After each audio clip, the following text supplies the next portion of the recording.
Just some formalities. Thank you for coming, first of all. My name is Rich Benevento. I'm the chairman of the Zoning Board of Appeals. And Anthony Gregorio, chair of the planning board. all right, so we have Jason a couple. Bernhard, vice chair of the planning board. Linda Richards, Zoning Board of Appeals alternate. And Bill Renault, zoning board member. We have, Karen Farmer, planning. so welcome. So you have 20 minutes. You can tell us how wonderful you are, and then we'll have some questions for you. All right. And then we'll see how it goes. All right. Thanks, everybody. I'm Leonardo Arroyo, principal of Leonardo Arroyo Architects. I'm here with my team, Craig Kelly, Ann McKinnon, and Daph Politis. So we're not going to talk much about ourselves because it will take more than 20 minutes. So we would like to talk about the job ahead. So we go to the next one. This is your current zoning map. We would like to start the conversation and get your feedback about your own town. We're not going to claim that we know your town better than you do, but what we know is that this is the zoning map that you have, in that there's going to be challenges and a lot of work to change that zoning map to what you would like to have in the future. Clearly, you got this almost a third of the town that is green space, and that's intentional. Just like you have 114 as a commercial corridor. Next one. And some of the data of your town, a New England town. I know some of my colleagues here and some people in town may think it is a unique town, but we decided to call it a New England town, particularly in the context that we're trying to define what words mean in purpose of zoning. So 9,200 residents, no transit options, some partnership with neighboring communities, and no municipal wastewater system.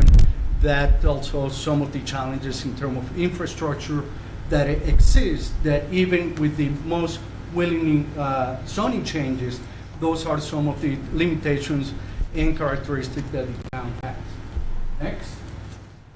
So zoning regulations are complex, right? In the Middletown zoning code is no less complex than many others, right?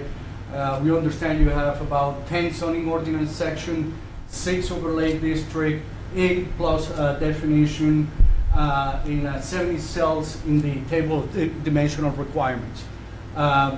We understand that the goal here is to simplify the zoning to make it better for people to use it, whether you are a homeowner trying to build an addition or you're trying to start a business and trying to figure out whether your uses are proper and your dimensional requirements can help your business to exist. So for that, in the next one, we learned a few things from your master plan, the 300 master plan. There's some interest on growing housing opportunities, maintain the physical health of the town. Again, there's no public transit, and definitely to maintain the rural and farming character of the town. So some of these goals of interest might conflict to one another, and the idea is to create a zoning that is flexible enough to help each one of these goals to be achieved. Next, please. And anybody from the team would like to say something? Correct, you've been too quiet, so that concerns me. So I'm the one that used to be a city councilor in Cambridge, and it didn't matter what you proposed and how good an idea it was. People could get really, really upset. So approaching the discussion properly and understanding where people are coming from doesn't make anyone right, but you have to treat everyone honorably and holistically in the process. And that starts right at the beginning. You read the code and then you start talking with people and learning from people before you come up with any solutions and answers. So the first step will be the zoning audit to understand what's the content, what are things that are very important to change immediately. In talking with Anna, she mentioned that there's a lot of things that are technical content, making it more user-friendly, definitions that may be obsolete or needs to be revised. And then the stakeholder outreach, where Daphne will play a very important role. The early input, which we assume, unless you tell Otherwise, that it's going to be something that you will help us to design. You will tell us the amount of outreach that we should be trying to do. And then later, as we learn, go back to the community as selected if you wish to discuss some of those findings. And then we see three levels of rewrite. And we can go to the next one as we find each one of those. So administrative and organizational changes. You know, there might be paragraph that can be deleted or sentences that can be adjusted just to improve the meaning of the zoning, things that are not controversial, but simply make the zoning code more effective and more clear. The next one, those are changes that can be acceptable with relatively minimum effort. So that may result in some dimensional changes, in some land uses. How do you define certain things? But that people are already there, able and willing for those changes to come in to adapt, whether it's a Airbnb zoning by law or some new type of business. The next one is significant changes likely to require efforts to be enacted. And that means those very substantial zoning changes that people may see an impact, whether it's positive or negative, into the town character, the town form and shape, and the uses. So those ones we will put in a pile differently to have a more detailed conversation of how they can. Do you have a question? Nope, not at all. Anybody want to add something? I just wanted to add that zoning is probably the most important and impactful tool that you have to shape your community. And if it's confusing and not easy to navigate and doesn't meet your goals, then it obviously isn't working. And so your most important tool needs to be adjusted on a continual basis. You have to be continually revisiting and making sure it's up to date and easy to use. All right, yeah, perfect. So, as both Leonardo and Craig have said so far, we want to start with outreach. We want to understand what your goals are. Your overall goal should be to make it easy to navigate the zoning so that anyone who wants to use it can do so. But then you have specific objectives that are in your master plan, but also within user groups. And we want to understand what those are. They might be about ease of navigation, or they may be specific things like you want to make it more business friendly. You want certain uses by right, because that expresses what it is that you want to attract, whether that be multi-use housing, or it might be certain kinds of businesses. That needs to be not by special permit, by right. So we want to understand, what are your goals? What are your objectives? And so together with the planning director, Ms. Planning Director, we would design an outreach strategy, identifying who are the key stakeholders, what are the best way of reaching them, and where in the process they should be participating. So initially, it would be at the very beginning so that we can understand what those goals are, what those potential obstacles might be, what are areas of confusion, what do people ask all the time that doesn't seem to resonate with them, or doesn't seem to, they don't seem to understand. And then we would identify, after that initial stage, where again, these are those that are listed in the RFP, but there may be more that we want together with you identify. Once we have initial recommendations, we ask, did we get it right, before we send it out to the public? And then the public gets a chance, most likely online, to comment and ask questions. Next, please. And also, we always try to meet people where they are, meaning that it's a very small percentage of people who attend public meetings, and less so, and especially after COVID, with the convenience of online and Zooming, it's fewer and fewer people we're finding that are attending public meetings. So there are a number of ways. This here is an example of a walking meeting where we talked about height limits and setbacks, so we could experience them actually in the space. It's in Bristol, Rhode Island. Of course, Zoom. Mapping exercises, where people can identify areas where they feel zoning should allow or not allow, or what are the changes that they feel should be taking place. And sometimes online surveys, people can be at their kitchen table, tell us what they think, too busy, or they just can't make it. Great. What we got?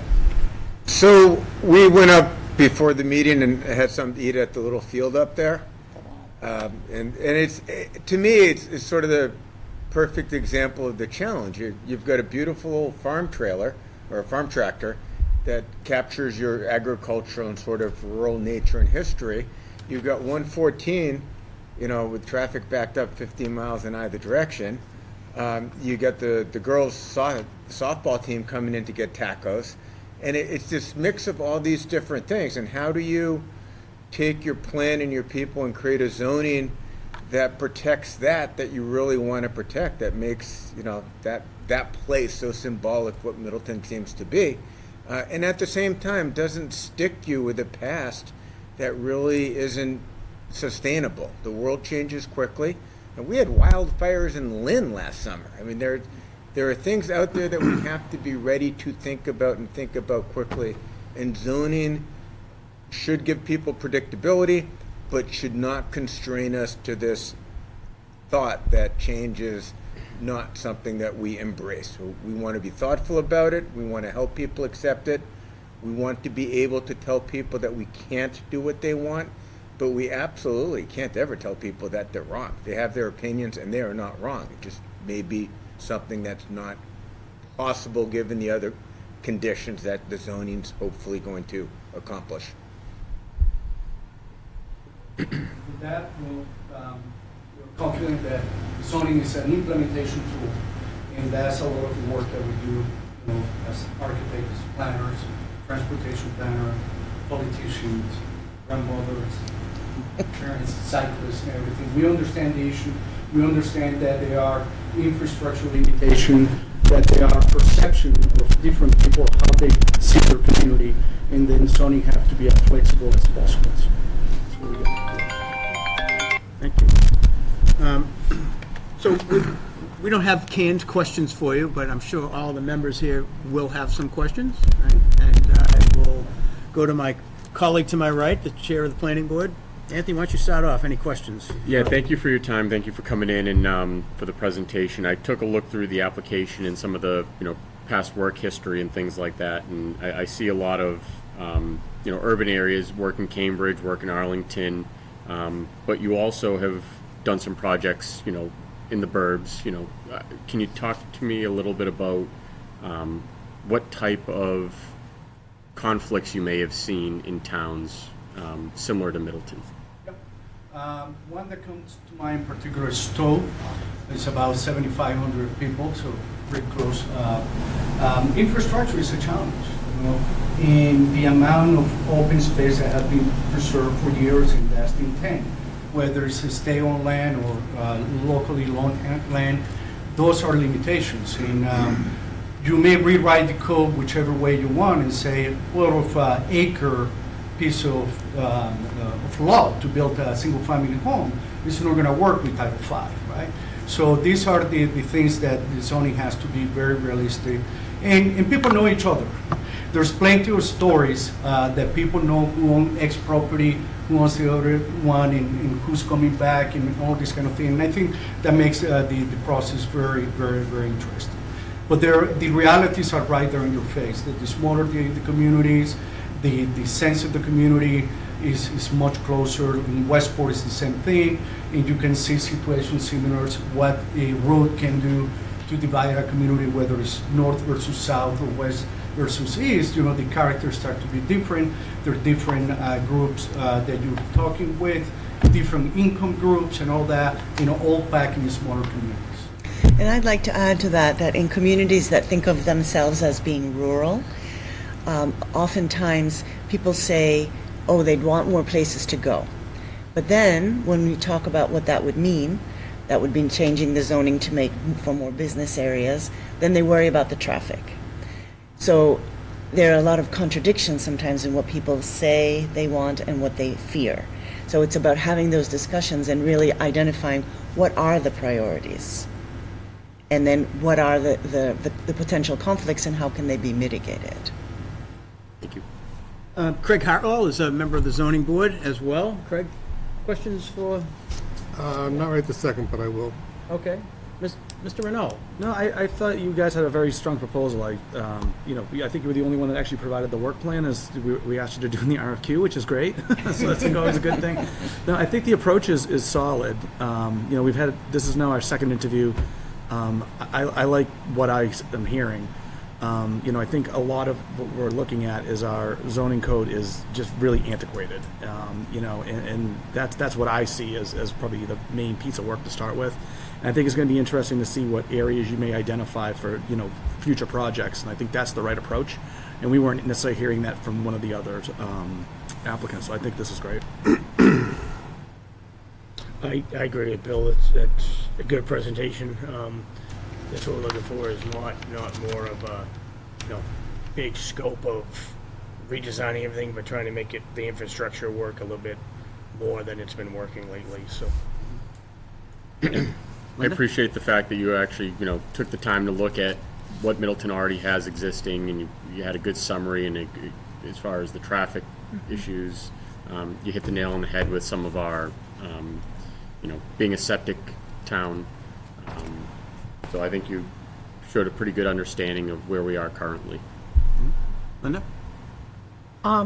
Ditto on all of that. Nice piece of research. Reviewing the master plan, reviewing the bylaws that currently exist and all that kind of stuff is great. It makes you talk like this may be your first time in Middleton, but like you know something about us. So having said all of that, I actually have some questions. Yes. Right? So as my colleague, Mr. Renault, mentioned, that our zoning bylaws are outdated. There's no question about that. Whether it's the parking requirements, or the size of a parking stall. And I think you mentioned earlier, these need to be easily understood by whether someone wants to put an addition on their house or some developer is going to come in and do a big development, right? And particularly with things that come to the zoning board, like special permits, we need a document that allows us to be less arbitrary, right? So that we are all playing off the same sheet of music, regardless of who comes in, right? Because what's good for you wasn't good for this woman right here, right? And so how do we do that? I'm impressed that you actually looked into some of the stuff, and that actually brings me to my first question, and that would be, given that our zoning bylaws are outdated, what do you see, and I'm presuming you looked at them, right? Presuming you went through them a little bit, and not that you're going to necessarily have the solution, but what do you see as areas where we have low-hanging fruit here in Middleton relative to our bylaws versus parts of our zoning bylaws that are going to take a more in-depth, intense evaluation and strategy? Do you have any thoughts on those things? And again, I'm sure you haven't memorized them, but I presume you looked at them. So I have a little bit of thoughts. And one of the challenges with zoning is it's if this, then that, if this, then that. So you wind up with a lot of special permits or, conceivably variances that people are looking for. And when you get into things like lot size or frontage or dimensional requirements, when you've got not huge lots, but good-sized lots that could be redeveloped in a more creative way, and you find out that the dimensional requirements get in the way of actually doing something that would work much better, and you kick it up to the special permit process, which is a decision-making body that's actionable if people don't like it. It's really difficult for folks to get financing and planning to move beyond that special permit. So it's just easier to say, this is what the zoning allows. It's going to be ugly. It's going to be three McMansion sort of semi-cul-de-sac with a pork chop lot or something like that. So when we do work with special permits are a great way to take the sharp edges off the zoning. But we want to make sure that stuff that you think you want that enhances the character of the community doesn't have to go for a special permit. Maybe comes before in an advisory capacity, where you're like, that's pretty ugly. You could put the bay windows over here or something like that. But special permits, if they're not used carefully, can really keep people from even starting the special process. They get the lot from their parents out of probate or whatever, and boom, boom, boom. And it's a missed opportunity to really continue the charm of a community through thoughtful planning rather than this is what the rules specifically allow. So just one quick follow-on to that. And I'm going to go to my colleague, Mr. Hartwell, in a minute. If you're selected, what is your, what's on the critical path? Where do we start? Where do you start with? And I saw on there that, community meetings and things like that, but where do you start? I think we start with the audit that we talked about, right? So I think on the low-hanging fruit, no, sure, but I would start with those definitions. What is in your chapter of definition? What means out there? And we talked earlier about chicken, what is a domestic animal or something in the zoning bylaw? Those kind of thing, right? What is a family definition in the zoning bylaw, right? And then I think you start looking at the overlay district and where the overlay district created, because in a certain given moment there was a market for X, and then rather than rechanging the base zoning, we put an overlay district there, right? So how do we decouple those two and create a new one? And what it would be more interesting is, and I always make this kind of comparison with building code, is whether it's prescriptive by performance. How can you create a zoning that you can review and it can adapt, because the language that you put there is such that allows you to go, whether it's a special permit or as of right permit, that 3 years from now, 70 feet is okay, that's too much, but 30 feet is okay, and maybe next year is 32 feet because we know that the electrical equipment that you're installing there, you foresee it. So I would start with the definition. I think definition we're gonna discover very interesting things. And I'd like to add that also a lot of times zoning that is antiquated, to use your words, lacks uses that are now desirable. So to identify what uses might be desirable to you, and then to have those be by right. And also in agricultural areas, a lot of times farms are zoned residential, which means that they're not allowed certain kind of auxiliary uses to make more income. And so a lot of communities are trying to keep their farms by giving them that right to have more hay rides and what would you call them? Auxiliary. Retail bed and breakfast. Exactly. So that you're staying at home, you gotta do some work and this. Exactly, like agritourism. So to keep the farms alive, to help them, especially when they go to the next generation, because frankly, next generation is less interested. But physically, I would start up by the tractor. Physically, I'd plant myself by that tractor some Saturday morning, because I don't know why, but that to me just said, this is Middleton. And if you hang out here long enough and talk and listen, you're going to learn a lot of how the town works, independent of the zoning analysis. Mr. Hamel. Also, I would like to ask something. I was going to say, on the low-hanging fruit, you mentioned the parking stall size. We have things that need to be updated just because the size of cars changes. We all lurch toward compact size stalls in the 70s when the energy crisis shrank the size of cars. Now cars don't fit into compact spaces anymore. So as Daphne said, you've got to look at what is out of date because of technology or the way the world changes. Similarly, we designed parking lots for the day after Thanksgiving. And we have way too much, the size of parking lots often is more than is needed. And you can use that land for something else, whether it's landscaping or what have you. But revisiting the required space per unit, I would put that in, space per 1,000, I would put that in the low-hanging fruit category. And another one that might be challenging, I think it was the goal to bring labs into the area. And now we hear the news that the market for labs is going down. So what would happen if you zone something for lab and then that use no longer exists? So how do we define those uses? That's one side of the challenge, right? Of the things that you want to do. In addition to the tractor, I think Route 114 is something to look at. This is It's a town road. That's the way it is. Which years ago was all farms, right? Craig? Have you guys done a full bylaw audit for a town before? I mean, I know you've done some special permit work and different, policy language areas, but like a full audit before? I've been involved in full audits.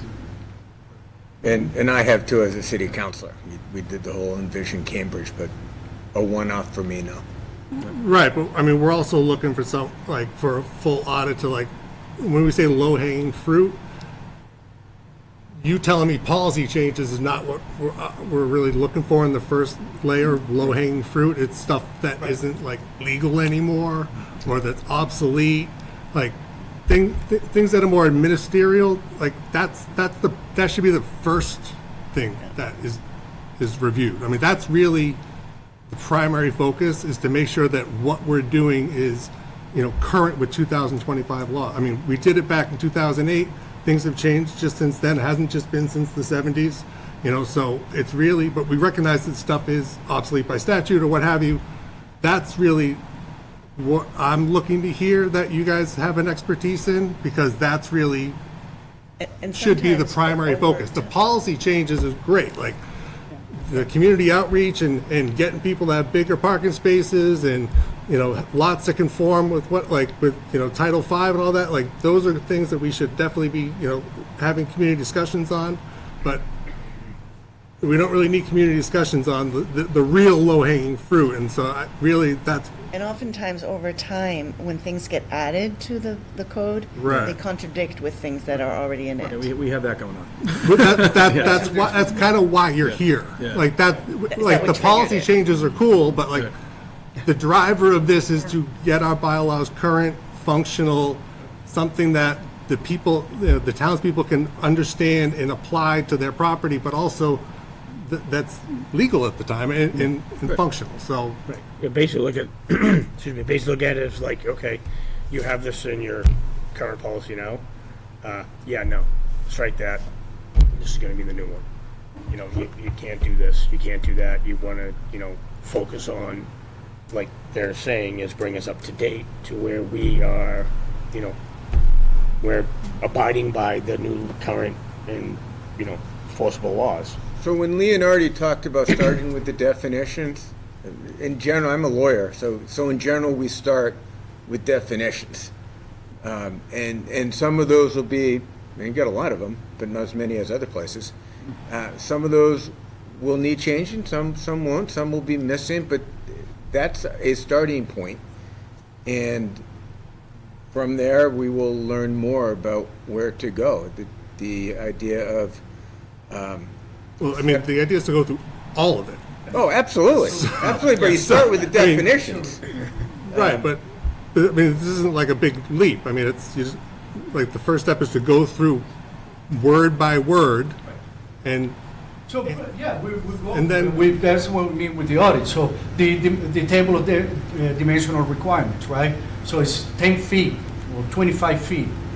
Why was it 25 feet? Is there a reason? Was it because the fire trucks needed to reach there? Do we apply those kind of things now? Does that allow to have electrical equipment on the side, whether it's a generator or a heat pump or those kind of things? So yes, we'll go line by line to see what things are obviously not working or contradicting themselves. Other questions? Not necessarily a question, but if you are selected, I think it's worthwhile mentioning that we're at an interesting time right now with the new municipal complex coming online, hopefully in 2026, I believe. We're going to have several parcels along 114 that are going to be disposable, and creating zoning and bylaws and overlays that give us opportunities or give us ideas on what those land uses could be or what those opportunities are for disposable land, like the old fire station, which is very small square footage, kind of right in the center of town. The police station a little bit larger, Memorial Hall, and the significance of it being historical. How can we maintain maybe the front facade, and what can we put behind there? So there's a lot of unique opportunities that zoning and our bylaws can shape what that will look like. If my memory's correct, you have something like 380 acres of vacant municipal lots. Yes. Which is, and they're not all on Route 114, I don't think, but it is worth looking at the specific lots that you might want to access and think about what zoning would bring the most value to them. We're doing some of that in New Bedford with their armory, how do you reuse this big old building? That could be, that's a separate planning discussion, it can be challenging, but the zoning shouldn't get in the way of a follow-up discussion about what you can do with that property. I guess my question is, so, I mean, you have a pretty limited budget for this, right? I mean, so I see with the idea of the audit, I think that makes a ton of sense. Is there going to be opportunities within your budget to identify things in areas that we'd want to maybe have an opportunity with? So, Do you see that? well, I think once we started working, we gotta redefine that scope based on what we submitted, because the question that Craig has, when you have her, is slightly different, right? So one is, what do you fix on the zoning, and what are the opportunities for us to propose a new zoning? So I think we're gonna have to find a balance on that, and you're right, it's not so, not only I just don't think you have enough money to timeline. do it. Yeah, I don't see with enough money to even really, maybe identify areas that we want to then do further study Further with or explore. something. I mean, I just I can't imagine that we're gonna get something where we're identifying, any type of new So zone for area. instance, if there's an area that we discovered through the process that deserve a new zoning, I'm not sure we're gonna rewrite the new zoning for that opportunity. It will be something that we identify as opportunity. So that's how you. But first, we will complete the changes that need to adapt the current zoning, Right. at least to align it with the master plan. Yeah, so my question is, you think you'll have enough money to at least identify a few areas to look into or something to that effect, right? We'll stretch as much as we can. I think yes. I mean, to me, this is just incredible. comes up. It This just is comes really up. exciting. Yeah. The idea that we can look at, what the future of a city is, and change the zoning. So, we'll find the time. So I feel like I'm talking to one of my kids. Needs and wants. The RFP was for our needs. Right. And our needs are to audit our bylaws and get them up to date first. Yep. That's what we're budgeting for. That's my understanding what this was going to be. Yep. What you're talking about are the wants, and make a list. That's part of the audit, is to make a list of the wants, but not to execute Oh, their. absolutely. No. Absolutely. Yeah. So it's not great, paid for. identifying them is great, but I want, just to be clear, that where the focus is on the needs, bucket and then So very- we'll bucket the very wants. often At the end of our recommendations, there's a memo, areas for further study. Beautiful. And it's just a bulleted list. Great. And some of them are more articulated than others, and it's just a collection because things come up in our discussions. Even more We than collect that, them. if we adjust some overlay or something, and it's within an area that people see opportunities, we can, memorialize and say, well, there's, just when we're finished the study, we discover right. that there are other opportunities, but at least you need to rectify it this way. No, that's good. Absolutely. My brain and thinking about the audit and thinking about the community engagement, do you have any examples where you've sort of brought, I'm not talking full community right now, I'm talking more about those specific groups I listed, board members being one of them, town staff being another key group that will want to have input at that audit stage. So can you give an example of how you would go about that part of the outreach and the process? So it seems to me that each of those groups that you identified and listed experience the zoning code in a slightly different way. So we'd want to meet with each of them separately initially to talk about how they experience it. What do they see as the obstacles? What do they see as areas of confusion when they meet with applicants? What do they see needing to be changed? And then collecting all of that, and then there may be a point at which we meet all together. But really, it needs to be done with each group separately, and we could just do like a Zoom, right, with the map and. And there's an opportunity here. I have worked with various municipal affordable housing trusts, and your affordable housing trust, as a member from the zoning board, from the planning board, member of the board of selectmen. So I think we're going to have a cross feeding of information just talking with the Affordable Housing Trust, because these are the first are gonna be looking at issues of implementation, where they can put their mission to work. And then going back to the zoning board members that are, one of them are part of it, I think the outreach, the conversation here is gonna be very enriching. I don't think we have a member anymore. I was the member, just as the at-large, and I resigned from it, so I don't think we have anybody on there now, so just as a heads up, so. And I think to that point, you had, one of the slides you had, the planning board, the ZBA, the Affordable Housing Trust, all these things. There's a lot of competing interests. And I think, I see that, because one of my questions here is, what do you see as the biggest challenge, right? And notwithstanding the needs and the wants, which are vital, but I think correct me if I'm wrong, but I got to suspect that one of the biggest challenges is competing interests and trying to get to détente so that, we didn't get everything we wanted, but this is good. That's what, planning board saying one thing, ZBA, ZBA didn't get everything they wanted, but we're comfortable with this. Planning board saying the same thing. Not a one size fits all, right? That usually comes in the wants. Right. In the needs, I'm pretty sure there'll be a lot of consensus. Probably. And I would talk about low-hanging fruit and reading the zoning bylaws. I couldn't figure out how to download the darn things and put them as a PDF. So simple little things like that. I worked very poorly online. I was trying to highlight, just it was not going well. So little things like that are also what we talk about when we talk about making them accessible. It's not all changing the wording. It's making someone able to download the thing and highlight what's interested in, then maybe bookmark it so they Helps can, keep our agendas light. something like that. You guys got about a minute left, and so if you love to hear some final comments and tell us what you think, and Questions, maybe, for us? Very grateful to be here, very excited to be here. Like I said, the Rancho's capabilities are very different, and I think you're gonna see that in the different article of the zoning code. We're gonna have to tackle very, very different things. And it'll be interesting to see how your override goes. It looked pretty good at town meeting. Pardon? I said it looked pretty good at town meeting. I just heard that Boxford and Topsfield passed, so if they don't pass, then Well, we passed, too, it's so. going to be a requirement without an appropriation. They both passed. Yes, I don't know if that, it was almost unanimous, I think.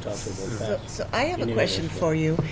Do you have any examples of zoning codes in the area where you like the format?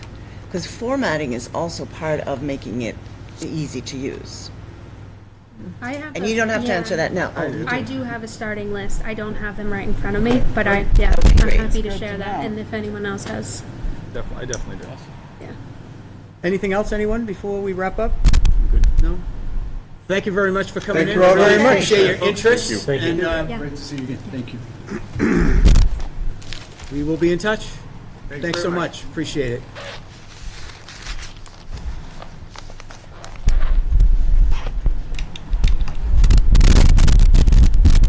I like the little table I gave, the little microphone and stuff. Like it's a good setup.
Welcome. Thank you for coming. Just some quick introductions. My name is Rich Benevento. I'm the chairman of the Zoning Board of Appeals. I'm with my colleague, the chairman of the Planning Board. Anthony DiGregorio, chairman of the planning board. Jason Bernhardt, Vice Chair, Planning Board. Linda Richards, Zoning Board of Appeals alternate. Craig Hartwell, Zoning Board of Appeals. And Bill Renault, Zoning Board of Appeals. So we have about, And our yeah, and you planner. guys can introduce you. Oh, and Anna. All right. So after you introduce yourselves, but we have 20 minutes of a presentation, and then we'll have some questions and so forth, and kind of go through things. Sounds great. So we'll just jump right into the slides. We have an introduction slide Yeah, go for it. somewhere in there. Okay, so thank you so much for having us here tonight. We're really excited to be here.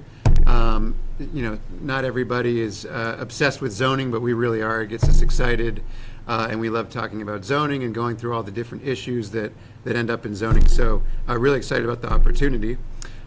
We are, as consulting planners, very familiar with Chapter 40A and how zoning works and how it gets done in communities across the state. We've advised many communities with regard to land use and zoning in a variety of capacities. So that includes within a comprehensive planning context where we're looking at housing and economic development and sustainability and things like that. It also includes more granular, detailed exercises like performing zoning audits and zoning reviews like you've requested here, preparing full zoning amendments and coordinating with state agencies, and doing things like build-out analysis and GIS to understand what the implications of different zoning is and things like that. So we do have a slide deck. We hope to be pretty brief with it and just walk through this deck so that we can really get into the conversation with you guys. We have the room till midnight, so go ahead. Okay. So this is us by way of introduction. I'm Luke Mitchell. I'm a planner and urban designer and team leader at VHB. Our team is based in the Watertown office of VHB. We also work a lot in the Boston office, though. But really, we work across the state and even outside of the state borders. We're doing a lot of work in Maine right now, as well as Connecticut. So yeah, we work on a variety of sort of disciplines within planning. So we do plans on land use and zoning, yes, but also things like housing. We do housing production plans, housing action plans up in Maine. So we're very interested in housing, and so is everybody, so that's great. Economic development is another big piece of that. We're really interested in the economy of a community and the tax base and the employment and everything like that. Placemaking, historic preservation, open space and rec, you name it. If it's planning, our team deals with it, and that's great because all of those things really are embedded within a town's zoning code in a way. So a lot of parallels there. Joined by Krista Magaha, who, if we are selected for this project, will be the deputy project manager. Her role will really be to track and monitor the schedule, making sure that we're staying on time with everything, as well as really drafting a lot of the materials. Krista comes in with over a decade of experience in planning, working for the public sector for a long time before coming over to the dark side and becoming a consultant. She's also now a member of the Salem Zoning Board of Appeals, which is a new thing, a couple months. She moved to Salem in September, and she was on the ZBA by like October, which I was very impressed. But so she brings a lot of experience with and passion for zoning. Also joined by Jim to my left. Jim's focus on this assignment would be on the public engagement and the stakeholder engagement, which is what he's all about. He brings over 2 decades of experience where he's worked at the state level, including for DOT, and on a lot of initiatives that brought him over to the State House. And these are like big public engagement campaigns that had a lot of different stakeholders and actors. So Jim is well versed in how to manage all of that input and sort of distill it and understand what the takeaways are. So that's us. Our approach. So our approach is really quite simple. It's a 3 task approach, just as you prescribed in the RFP. So first, we will get to know every corner of the community physically. We'll tour the community. We'll review documentation, of course, the bylaws and the map, but also other things like your 2018 comprehensive plan. We'll get more familiar with that, as well as other planning documents that you have to understand the community's goals. And then perform a detailed audit of your existing bylaws. So what we are going to keep an eye out for are errors, inconsistencies, language that is confusing or incomplete or maybe unnecessary, and certainly I would add to that list language that is obsolete or outdated. Doesn't make sense anymore. It's confusing because it was written in a different time. So let's identify things like that for the rewrite. Second task, Jim can speak a little bit more to it on the next slide, but it's about public engagement. The only things that I would say right now is that our approach to public engagement has one thing in common every time, which is that it always begins with a public engagement plan and a stakeholder mapping exercise. And the point of that is so that we're strategic and intentional. We want to workshop those documents with you guys to make sure that we're all on the same page before getting started. But Jim can speak a little bit more to it. The third task is the zoning rewrite. And our intention there is to rewrite your bylaws to better align with the community's goals. And yeah, it's exciting to us to be able to play a role if selected on, turning the page and opening up the next chapter for zoning here in Middleton. So how far that rewrite will go, we can't, sitting here today, we don't know, right? That depends on the dialogue that we have with you all and with the community. But really, no matter what, we'll make sure that your new bylaws are clear, concise, accessible, and effective in taking the community's goals and pushing those forward. So I'm going to hand it over to Jim to talk about collaborative approach. All right, thanks a lot. It's kind of funny, he speaks for a couple minutes about, your expertise on zoning laws, and he turns it over to me. And really, my expertise is taking the technical side of things and making them digestible to the community, and then providing you kind of the information you guys need to really guide the decision-making process on this. Meaningful public engagement really makes or breaks almost every project now. And the first task that we would do would really to work with all of you to form a really comprehensive engagement strategy that reflects the town's culture, the stakeholders, and the goals.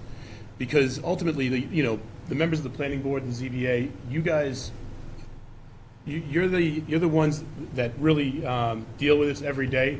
You're the stewards of the zoning laws, and we really want to kind of amplify your leadership on those to make sure you have a plan that works. Like Luke said, those foundational steps of mapping this out and getting on the same page and identifying the goals, that enables us to really troubleshoot any kind of issues that happen or questions that come up. We're able to answer them right away, and we have our path forward. And it's really designed to be clear, inclusive, and productive. And one way we get there is our engagement strategy is one based in empathy. We want to meet people where they are, and not everyone needs to come to a ZBA meeting on a Thursday night to have their voice heard.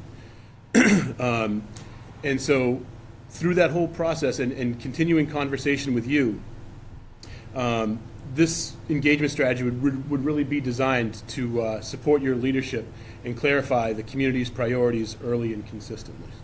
Next slide, please. So in addition to that, there's many other tools in the toolbox that we can do. One of the ones that's been a lot of communities really like are we have story maps that kind of visually map out the process and different elements of it to the public so they can see see it in real time. Having online access, sort of a portal where people can issue their comments any time of day that's convenient to them. Using the trusted channels in town, the library, and community organizations, to really partner with them to get the message out and to really enhance the participation as much as we can. Pop-up events are a useful tool sometimes to, again, where they are. You go to a community event, a Little League opening, and you can really talk to people, right there. And it can range too from just informational materials that we can prepare for you to have at town hall or at your meetings, just to continually update people on what's going on and the messaging on it. So with that, I'm going to turn it back over to Zach to talk about zoning trends. Thanks, Jim. So, yeah, zoning. So really interesting from our perspective. It's been fascinating to see, I'm somebody who's been working for 20, 25 years in planning, and I've never seen a moment like this where zoning is so front and center in the public discourse and public dialogue, and people are really sort of plugged into issues around zoning right now, which I think is really exciting because zoning does have a huge impact on the built environment and your quality of life and your whole experience of your community. What you see is a lot of communities like Middleton trying to pivot and really starting over because you have so many codes that are confusing and misleading and also, worse than that, present real barriers to the exact types of growth and development that the community needs. So here in Middleton, what we are anticipating is that the focus, based on some conversations that we had, Anna, that the focus will really be on simplifying, and modernizing, potentially streamlining the way that the code is written to get rid of the lack of clarity that's in there now. So that could include standard zoning considerations like land uses and dimensional requirements. It could also include procedures, special permit procedures, variance procedures, and things like site plan review and public hearings. And then once we get started, if there's an appetite for it, we can work with you guys on more transformative changes to the zoning. If we look back at your 2018 comprehensive plan, we saw ambitions and intentions in there to really change the approach to commercial centers and the way that housing is regulated.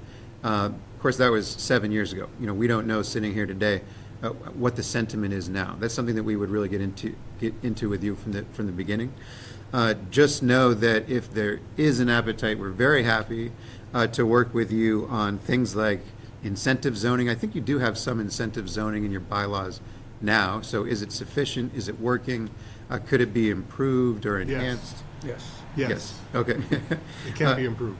Got you. Okay, so incentive zoning is a really exciting one, and something that we like because it's not just limiting, but really prescriptive and brings in the type of development that you want.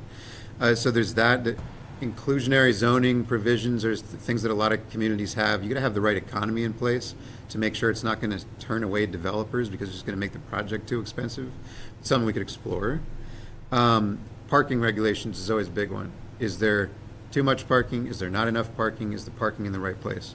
Are there opportunities for doing things like shared parking that can cut down on the amount of space? So that's something that we're super interested in and have spent a lot of time thinking about. Natural resource protection zoning. You probably have some version of this now where you have dense housing that's clustered and leaves room for sort of more open space. So let's take a look at that. Form-based code is something that a lot of communities in Massachusetts have adopted. And in form-based code, of course, it's not land use that's the organizing principle, it's the built environment. And how not only the architecture of buildings, but how they sort of interlock together and how they interface with the public realm. So that's a maybe, I don't know, if you guys are interested, we can get into that as well. And then ADUs in February, the state passed some new legislation, meaning that no community can prevent folks from building an accessory dwelling unit as long as it's less than a certain size and conforms to a few different requirements. So every community is grappling with that in terms of how they want to represent that and address that within their own bylaws. We're assuming that would be a part of this process, but we're not sure. So, okay, wanted to share this slide really quickly because it gives you a flavor of VHB's experience, recent experience. If this went back 30 or 40 years, you'd see a lot more blue on the map. But this is just over the past 5 or 6 years. There's in central and eastern Massachusetts. So there's probably different clusters of projects here. One is master plans. That includes Palmer, Westboro, Hampton, Pembroke. We just started Belmont's master plan a couple months ago. Master plans pretty much always, it has a land use chapter, it has a housing chapter, economic development chapter. you always end up identifying zoning changes that need to be affected. So some examples I could give are in Pembroke, where we finished their comp plan last year. What they found was, what we heard from the community was that their commercial centers are just not vibrant. They're not cutting it. They have no place to bring guests from out of town. There's no cafes. There's no public life. So we identified very specific zoning changes they needed to make, reduce the setbacks for these buildings, maybe allow for mixed use, allow for more height, take the parking instead of in front of the building, push it to the rear of the building. Just do some basic best practices for making a more vibrant community space. They also had an industrial park area in Pembroke on Route 3. And these setbacks and open space requirements were just written for a different time period. It was really the sort of stuff that's going to turn investors and developers away, so that you're just not going to achieve those economic goals that you really need. So those are just some examples of the master plans. We also advised 5 communities on complying with the MBTA communities. We understand that it's an ongoing concern here, so happy to have that be part of the dialogue as well. And then some more specific zoning and land use assignments. For example, in Somerset, down on the south coast, we prepared their comp plan.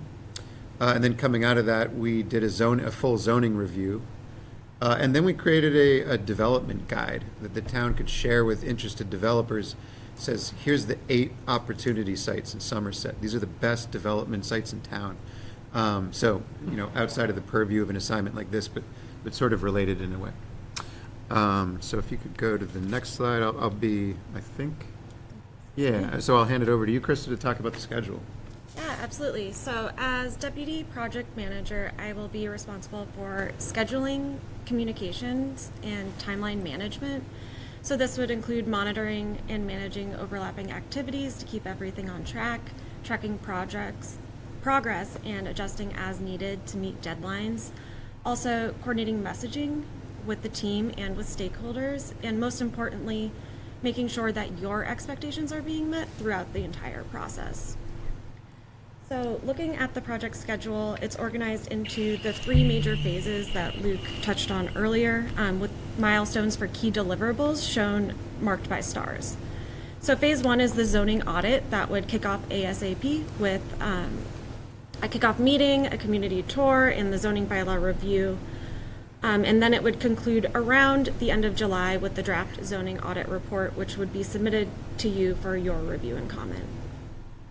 Phase 2 is stakeholder outreach. This would run throughout the entire project. After kickoff, that's when we would work with you to create the tailored public engagement plan specifically for Middleton. So that may include some of the strategies that Jim mentioned, based on what's most appropriate in Middleton for this initiative, for you guys specifically. So once we get started, we would identify what that is and maybe bring in some of those tools from the toolbox that Jim was talking about. The 3rd phase is the zoning rewrite. So that would kick off around September, October. So the next milestone would be the draft zoning rewrite that we would submit sometime in December. This would leave time for built-in review, discussion, and refinement, and the final bylaw would then be delivered before that hard deadline that you would have for town meeting warrants sometime in February. So there is some deadline flexibility. Obviously, the February deadline would be fixed at the very end of the project, but from the start of the project through the end, there is some flexibility for those interim milestones mid-project. So if you would want more time to review, we can push some of these up to give more time for review and feedback in working through this. So everything, we're here to work with you. So everything in the middle of the timeline, we can work with you guys to cater to what you really need for that timing. Also, we want to make sure that we align each of these milestones with your board meetings. So if we're going to be presenting our drafts to you, we want to make sure that the timing aligns with meetings that we would come in and present those at, just to make sure we get timely input from you and that there are no surprises along the way. So why VHB, right? Why are we here?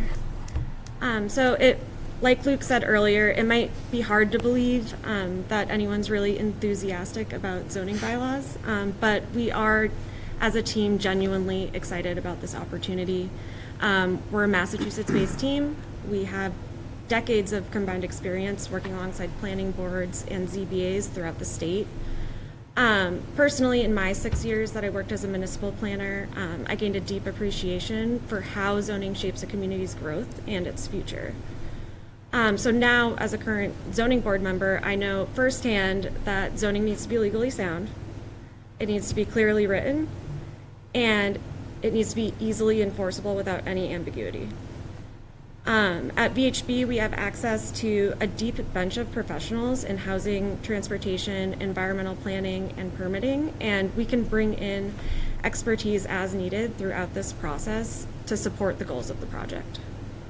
So in closing, I just want to say that zoning should be a tool to make your work easier, not harder, and we are committed to being a true partner throughout every step of this project. So thank you very much for your consideration, and we can stand for any questions. All right, thank you, thank you. By the way, I worked at VHB in 1980. Some people in this room probably weren't born yet. So. Very founding of the company. I think they had 17 people at the time. Anyway, That's excellent. I'm going to go to the chair of the planning board, Anthony. Yeah, thank you. So in your preparation and, kind of brief understanding of Middleton as it stands currently, what are some challenges that you expect to see or some potential conflicts as it relates to either traffic or utilities or things like that compared to what type of zoning amendments we may be putting forward or zoning changes that we may be looking to make? Yeah, so I think public sentiment probably came up as something that we think it might be a potential hurdle that we need to understand in advance as we're moving in, because we'd love to craft a new zoning bylaws that really, in some ways, changes the DNA of some of these districts. But from what we can surmise, there's some pushback to change in town, which you find in every town, right? So I think those dynamics are something that we've thought about. Traffic and utilities are something I had questions for you guys. So I was going to ask you those questions about infrastructure and traffic and what limiting impacts those have on what can really be built out here.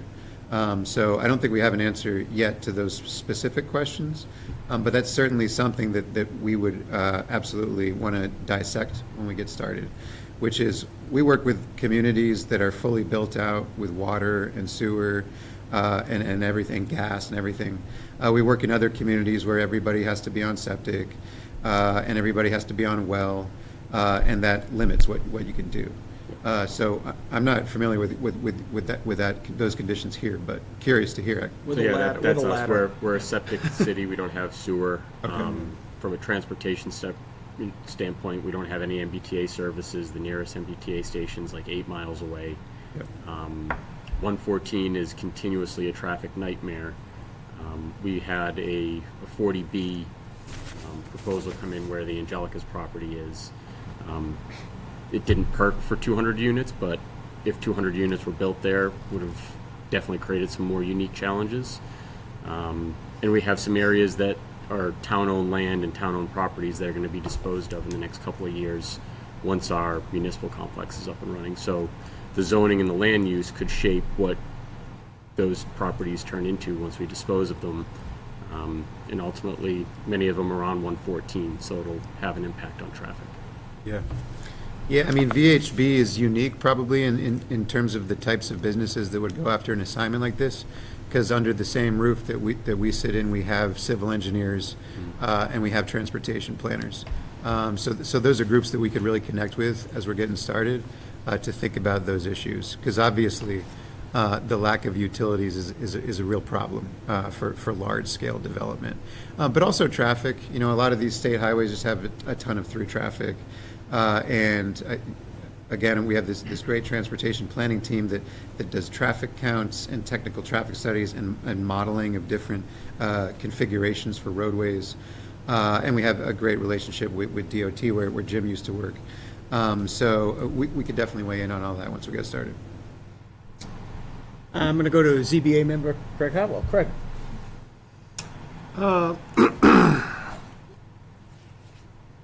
What's the silliest thing you've had challenged in a bylaw change, and how did you handle it?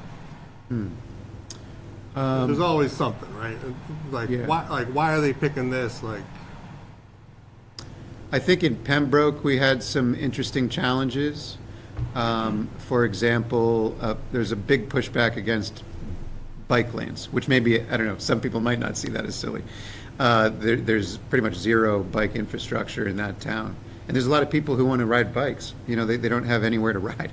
So that became like a flashpoint issue. So our approach to it was to just sort of facilitate dialogue and sit down around the table and take everybody seriously, even no matter how silly we might have seen it. Give everybody the respect that they deserve because they're residents and they have opinions. Same thing in the same town. A lot of resistance to anything with climate change. So, you know, we have a huge environmental practice at VHB, so that's something that we don't really embrace, the notion that it's a hoax and everything like that, but there was a lot of sentiment like that there. So it's the exact same approach. We want to bring everybody together in the room and have those conversations, which you're always trepidatious going into something like that. Is it really going to make a difference? Can we really change minds? But in that case, we were able to find language that nobody was too offended by, and that we could sort of move forward without derailing the rest of the changes that needed to take place. So that's typically the approach we take, is that if you're doing a big zoning rewrite or a comprehensive plan or something like that, there's so many different pieces, and you can sort of let one thing fester and destroy the whole, which happens all the time. One little issue gets in the way and everything just collapses. So we try to prevent that by sort of giving everybody something that they want in the way that it's written and crafted, which you can find ways to do that. Yeah. Jason? Yeah, sure. And, Yeah, go ahead. you know, the part of the outreach philosophy that we use from the beginning of the project, we really put a lot of focus and effort into building that trust. So when those flashpoints come up, you can have the relationship with some people to really talk it through and say, you know, you don't just say no, you explain, you can't do this for these reasons. Like, there's a mountain in the way, you can't move it, right? Like, and they start listening, and you can work through issues, but it is that continually building a stronger kind of message and support in the community that really starts on day one. Mm-hmm. Jason? Yeah, basically, like, what we're trying to do is we're trying to make sure that our bylaws are up to standards. Basically not trying to rewrite the Bible here. We're just trying to, you know, make sure that, you know, we're having everything. If someone comes in and they have a question, we have the right answers. You know, we can do this, we can do that. It's not, like I say, we're not trying to rewrite everything. It's just, yes, at some point we do want to rewrite everything, but we're just trying to get us up to standards of what 2025 is on certain things and make sure that we're going about it the correct way, is the way we're actually looking for. Yeah, that makes a lot of sense, and we could, one part of our process can be benchmarking and sharing with you examples of zoning bylaws and ordinances in Massachusetts and even beyond that represent best practices. Because having seen a lot of zoning bylaws and ordinances, it's all over the map. Some are just really riddled with so many errors. You can, and also cross references. Yep. Cross references can be really, really troublesome. People are going to misunderstand it every time and waste a lot of time and design something that can't be permanent or something like that. So there's a lot of best practices around organizing the zoning bylaws, which don't include anything about changing the way districts are configured. Yeah. So if that's really the focus, we can really lean into that. I think it's more what we're, if I'm not speaking out of turn here, I think that's kind of what we're trying to, you know, make sure we're doing the right practices, make sure we're doing everything correctly. Formatted appropriately. Exactly, you know, easily so, understood. yeah, so, yeah, you know, no, I'm not saying be like Dummy the Dunce, but just make it easier for people to understand why we're doing this, how we're doing this, and what this is formatted for, is basically what I think we're all looking for. Mr. Arnall? Yeah, I mean, I don't know if we have the budget to do all the other, like, stuff. That's really what it comes down to, right? I mean, you know, the budget's 50,000 or so, right? Is that the number? Is that 75, yeah, 75. So, I mean, it's obviously you don't have a ton of money to really identify a ton of new areas and new opportunities. I mean, I think, we always envisioned that kind of housekeeping stuff, get all that kind of up and running, identify areas where we may want to explore for like a future study. I mean, I can't see us doing more than that, especially with the outreach that you folks are going to be doing. And your bill rates, because I pay some of those bills in the town I work in. So, I mean, so obviously it's going to be pretty limited to what I think we can actually accomplish. But I mean, could you kind of expand a little bit on that? As like, are you comfortable with the budget that you'd be able to get through the audit for sure, the rewriting, and then if there's opportunities to identify things that we can move forward to? I mean, is that kind of how you're seeing this happen, or? Yeah. So yes. Okay. I think what we can definitely do within the budget is do let's think about organizationally, about how this document's laid out, put ourselves in the minds of the person who, put ourselves in the shoes of the person reading it for the first time, Yeah. and streamline it and make it better and make it in line with best practices. And that's not only spot fixes here and there. Let's think about how the whole thing is structured and organized and broken down into sections and things like that. Okay. So yes, the budget allows for that. And also, as we're working, if issues come up, just as you suggest, we can write a memo at the end, like next steps, potential next steps. These are the issues that we're going to flag, as lots of communities are doing this differently now. So we'll write a paragraph on each one or something like that. Gotcha. Give you some sort of or memorialize some document that you could use later on. Yeah. No, I appreciate that. Thanks. Yeah. Linda? You spoke of DNA change, possible DNA changes you'd expect pushback on. Could you give an example of what a DNA change would be? Sure. So, for example, if you do have, I think there's a few smaller commercial districts in town, right? Commercial centers. So, I guess what I meant by DNA change is if you really radically reconfigured the way that buildings should be designed on those sites, in terms of where they're positioned on the site, how much of the site they can occupy, how tall they can be, whether or not they can contain mixed use apartments, things like that. I guess that's what I meant by DNA change. But based on the conversation we've been having since I said that phrase, it sounds like that's not really the focus here, which Anna shared as much with us last week. So that's fine. I think that's something that we can always, let's talk about that as we're going. And just, like I said, flag different issues that you might want to get to later.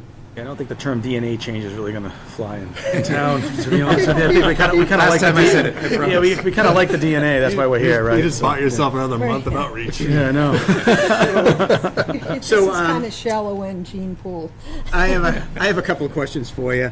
So obviously, this is a zoning audit first and foremost, right? Yeah. That's really what this is about. And then we can get to all of the things that we want to do later, right? And so I'm presuming you've looked through our zoning bylaws. And as you're going through that, there's a certain amount of low-hanging fruit, I'm presuming, that you've flagged. And then there's, more intense fixes that need to be done. You talked about some of them, like outdated language and ambiguities. And as members of the ZBA, the more solid the zoning bylaws are, the less ambiguities and the less situations that we find ourselves in where something is good for Jim, but it's not good for you. And so as you're looking at all of those things, first of all, what do you see as the biggest challenges, and where do you start with this? And I saw your bullets up there as to what the format of the audit's going to be.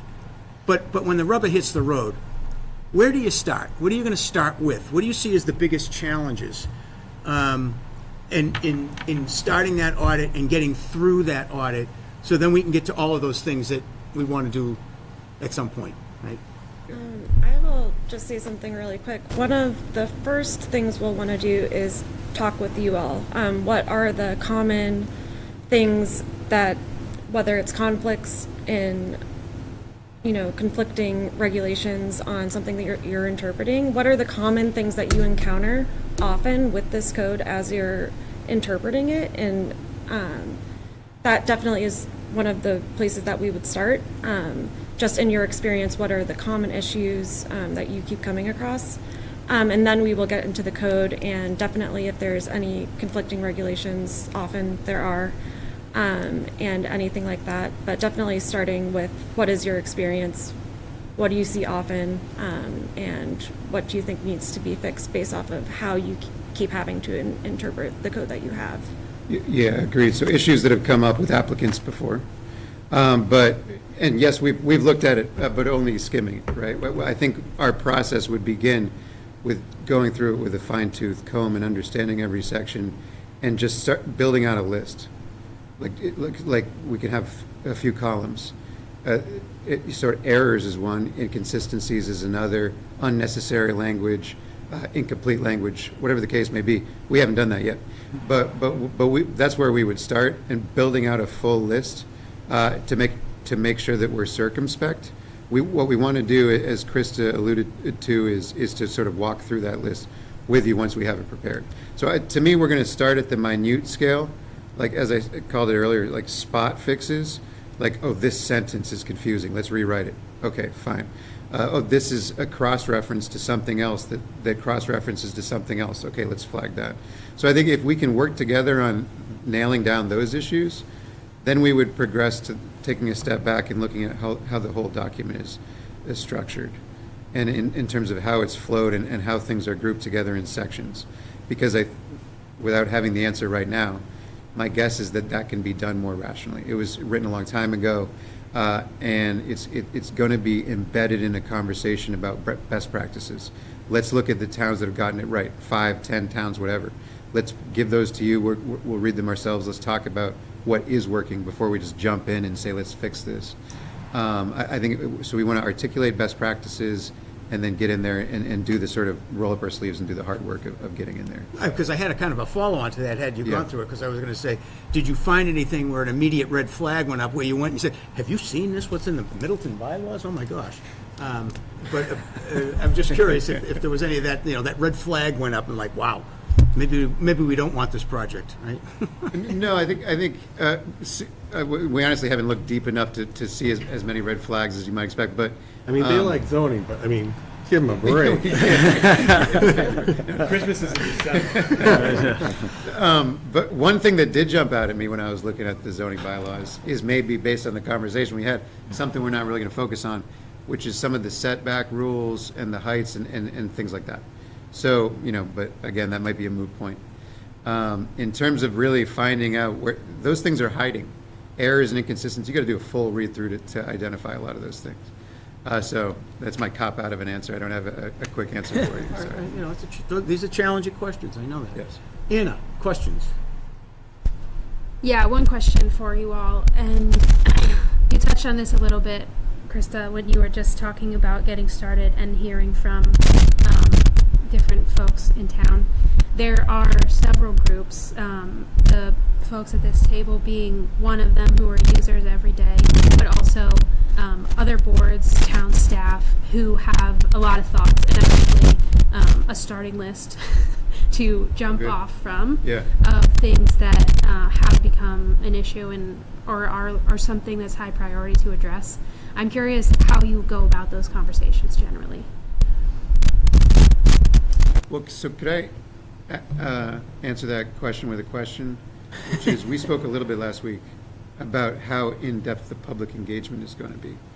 So it would be great, before I give you a real answer, or we give you a real answer, it'd be great to hear a little more about, do you anticipate the public engagement will be more meeting with attending public hearings with the planning board and whoever else, the select board, ZBA, whatever, and speaking and sort of just giving presentations?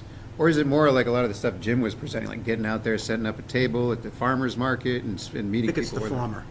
The former. Yeah. Okay. I think we'd start there, and then, once we get ideas of what we're going to move to, I think it'd be helpful, honestly, if you have recommendations on things to change for like future projects, that at least maybe gets wrapped up towards the end. But I mean, ultimately, most of these are going to be fairly housekeeping items, I'm thinking, and like most folks aren't going to really care that we change the side yard setback in the R1 district or whatever it is. You know what I mean? I don't see that as a big one. But we do have some weird stuff. Like, we have setbacks that are based on center line of 114 that kind of really, it really hamstrings how you can design your site. So they all come in looking the same because the building has to be put so back, and we get that streetscape essentially just lost. So like, things like that are definitely in there. Parking, we don't have anything really written, so that's kind of that's a disaster. So There's nothing written. Really, there's no there's barely any real requirements for it, and it's, you know, especially the shared parking model piece, we've kind of done that really ad hoc, I would say, at the ZBA. And there will be a public process, there's no question. We talked about the Angelica's redevelopment. That drew a lot of attention. Our MBTA communities fiasco, that... How dare you? Only the process, that's all I'm talking about. I mean, there was a lot of thought that went into that, but again, you guys have been involved with it, you know what that's like. People are very passionate about those kinds of things, and you know, at the end of the day, we talked about this earlier, no one's going to get everything they want. ZBA is not going to get everything they want. Planning board's not going to get everything they want. Affordable Housing Trust. What are you talking about? I'm going to get whatever I want. So it has to be a balance, right? Yeah. And it's going to be up to the consultant that we have to help us get to that balance, but also get it through the process, the public process. Because there will be people that will be interested. It might not be the entire town that shows up, but there will be people that are interested and passionate about how this looks at the end. Yeah, go ahead, Jim. Yeah. I think we all have something to say now, but go ahead. Jim, Yeah, go for I just it. say, you know, with that approach, I would highly recommend that the messaging on how you message the process of what you're doing to the public, like, you start talking about zoning changes, and they don't know that it's kind of maintenance, and it's not like a whole rework, right? So people can get all ginned up over kind of, you know, housekeeping action. Yeah, you get people all So- the time going, so, you know, you how couldn't you- change my house. Yeah, and so, you know, how you manage that through the process, I think the messaging on it would be really important, especially right from the get-go to level set the citizens' expectations of what's going to happen. Absolutely. I view it kind of similar to our town charter review that we just completed, right? And we had the town hall, and, you know, you go and looks like this whole big change, but it's really just updating our town charter to, you know, more recent code and more, you know, appropriate language.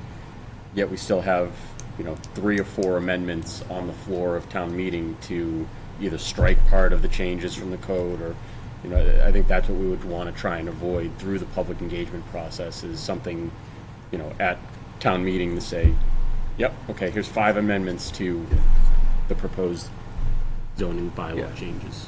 And I think part of that as well as it is informing, it's educating. Yeah. In my everyday thing, I attend a lot of public hearings, and a lot of it is educating the public that are there. Bill is the same thing. Actually, we all are in what we do in our regular jobs, and part of that is educating. That it's not a catastrophe. It's maintenance. We're not going to take your front hedges. Next year. That's next year. What's that? Because the catastrophe will be next year, yeah. Yeah, so one answer, Chris, I know you have some to say too, but real quickly, part of education for in our practice is always visual storytelling.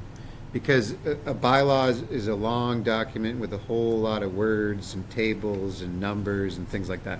How can you take that and impart it to somebody quickly so that they understand what you're actually trying to do and that they don't think you're trying to do something else? It sounds like what you're talking about. Let's avoid confusion. Yep. So, you know, we're planners, but we're also designers. And we're, you know, on every project we do, we provide information visually with diagrams, sometimes with maps and 3D models, but also with diagrams and things like that. So I think part of it would be in these public settings, when we're meeting with the public, rather than listing like slides with like 300 words on them a piece and saying, this is what we're going to change, we can maybe keep that as an appendix, which we can hand out. But what we want to do is create slide decks and imagery and visuals and diagrams that impart really clearly what we are doing, what we aren't doing.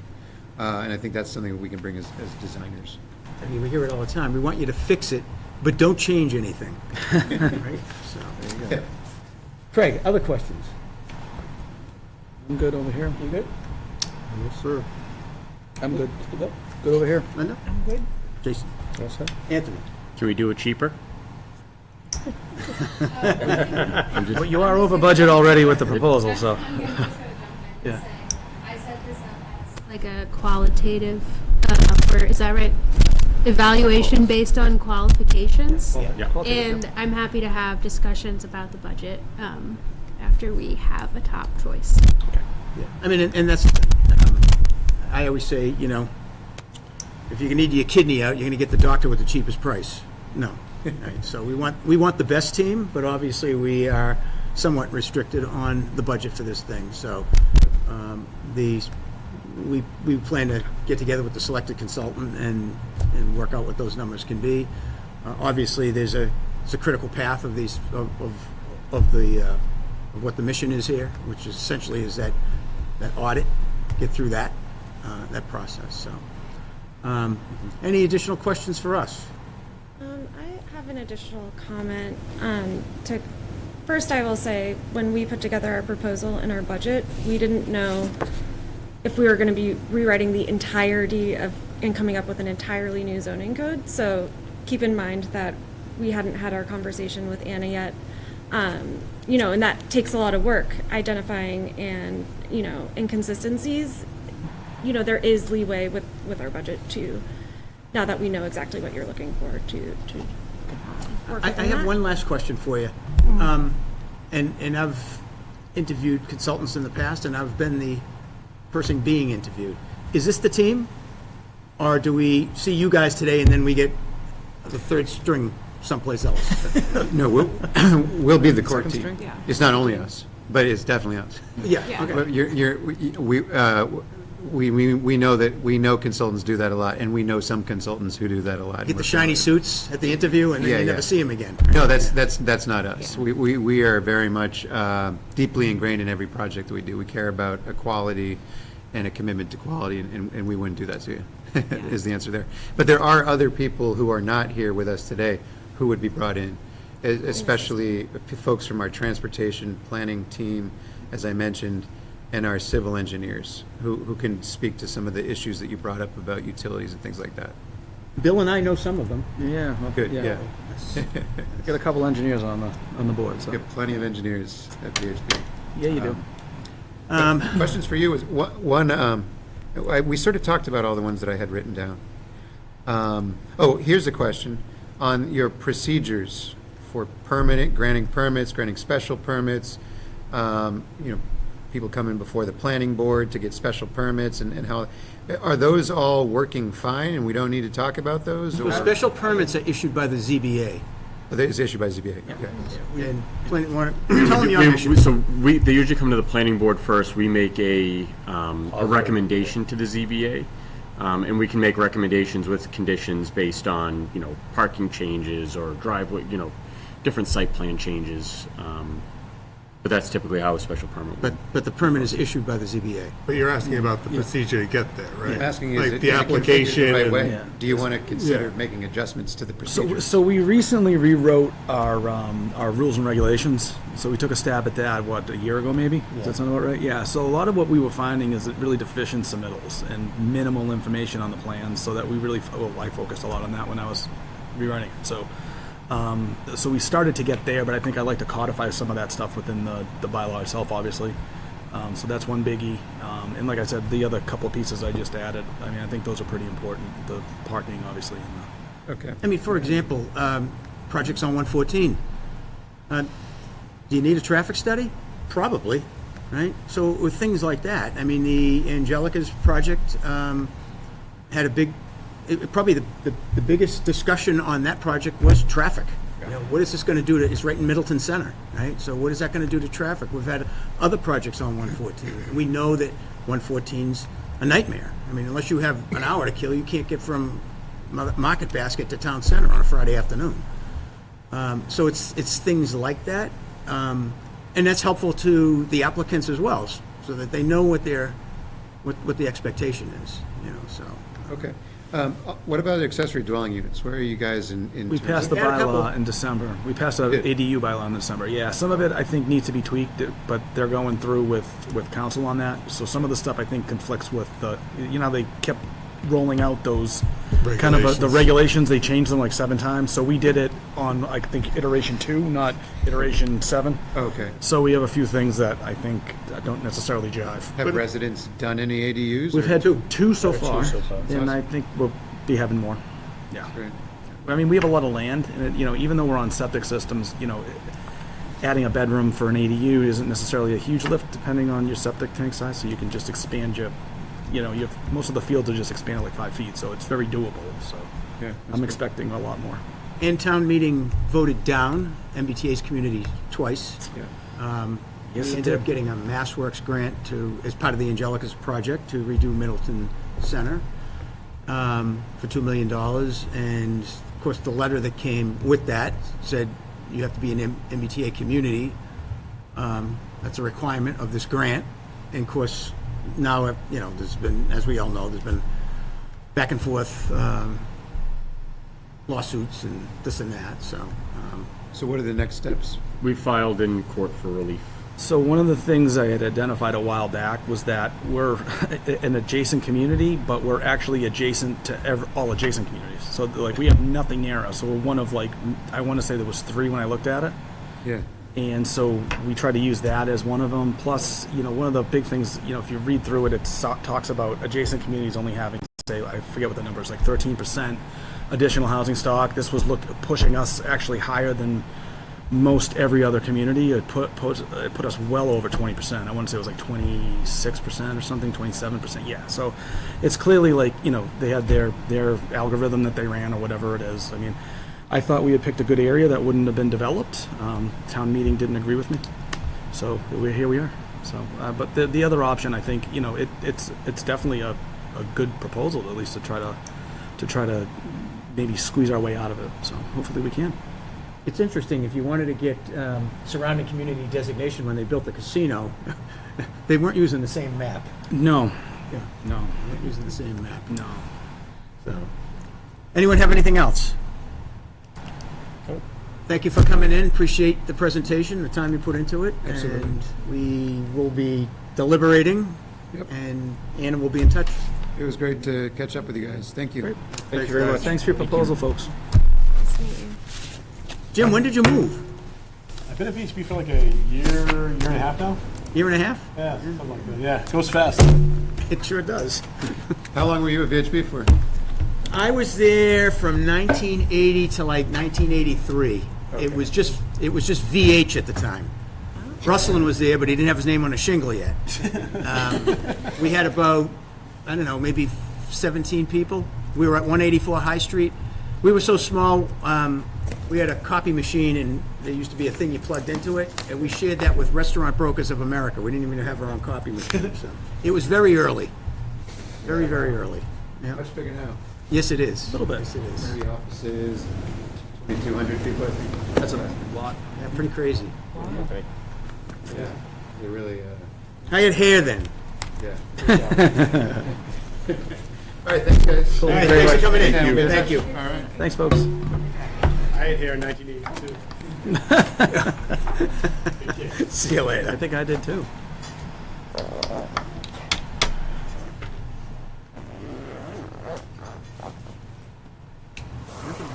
Still there. Interesting. Thank you. Thank you. Thank you. So, You never know if they can do it cheaper unless you ask. That's right. yeah, that's right. So, I mean, They were they the can't do it at the highest. price they propose, so. No harm in asking. So Jim Kirsten, Yeah. he worked in the secretary's office. I'm going to look him up on LinkedIn. But he was with MassDOT. That's why when he walked in, I was like, why is he here? There you go. I mean, I thought they were a lot stronger on the outreach, and they typically are. I mean, I've used them for a downtown project for me, and that's their strength, is their communication, their outreach. It's by far their best strength. I just, knowing the group, well, not this group, but like knowing that the company, I'm just hopeful that they can get it all done in that number. Week and told them that was over our budget and asked them if ZBA said, similar to the answer tonight, which was understanding the scope, we could. Right. Yeah. Okay. So, I mean, I don't know. What are you folks thinking? So,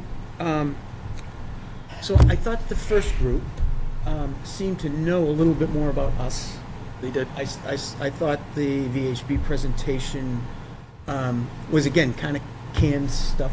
You know, this is what we do. And, you know, we have these people behind us, and these are the towns we've worked in before. And that's why I was asking the question, like, just to get a sense, did you actually look at our bylaws? Yeah, I mean, I would have probably highlighted all the MBTA community ones in the present, considering we voted it down, but that's just me, you know? I would probably not lead in with, we have 7 of those, but hey, to each their own, you know? But I don't know. I mean, I think they do a good job. I think, you know, So I didn't get the biggest warm and fuzzy from the What's first that? one. I didn't get the biggest warm and fuzzy from the first one as much. I didn't think they were as polished and slick. That's my only take between the two of them. I think the first group will get chewed up and spat out That's in this kinda- town. Yeah. So there you go. They would see through whatever smoke and mirrors. They would just. I also don't think they got the grasp of what we were actually looking for. Which one? The first one. The first, yeah. Yeah, didn't really get a grasp of actually what we were like, all right, this is what we want. Like, you know, he had said, he goes, you know, you said, you know, this is what we're doing. We're trying to corrective act this. That's the reason why I brought it up to them on this group is like, no, we're not looking to rewrite the Bible here. We are just looking to get ours present. And Craig You get us famously, up to scope. thought he was talking to his kids, so just keep Also, from a product standpoint That was too, if you outstanding. look Say at that again, right? Craig No. was great. I feel like I'm talking to my kids. Bill Yeah. caught me under Yeah, my I like breath. that one. It was I like good. that one. Well, I thought you were don't going know to ask the if I was same under breath. question again. I didn't have to ask the same question because the second group specifically put down that Yeah. that's what they were going to do. That It's was right their here, focus. zoning audit. Here it is, Yeah. section 1. That's it, done. We- Bang, bang, it's yeah. in their budget. They can compartmentalize it. They've got a deadline that they can match. Like that's what we want. Like even if you look at their crazy high budget that they presented the first time, Yeah. They're expensive. you only need the first third of it. Yeah. You can take out most of the stakeholder outreach time because they've got 33,000 built in there for Yeah. online surveys, stakeholder sessions, and public meetings and workshops. Well, maybe I they don't can think- get to it with the budget, right? Maybe they can get to some I of think that. if you add then the zoning, you know, rewrite at the end, Yeah. they should be able to get under, especially when you remind them that we have 3 overrides on the ballot. So, I think from a product standpoint too, when you look at the actual like first couple of pages of the proposals, Right. from a product standpoint, if we get something that looks like that, where there's no white space, it's all large paragraphs and a whole lot of words, versus That was their PowerPoint, someone, too. you know, versus someone who's got, oh, no, that's the other one, versus someone who's got, you know, different.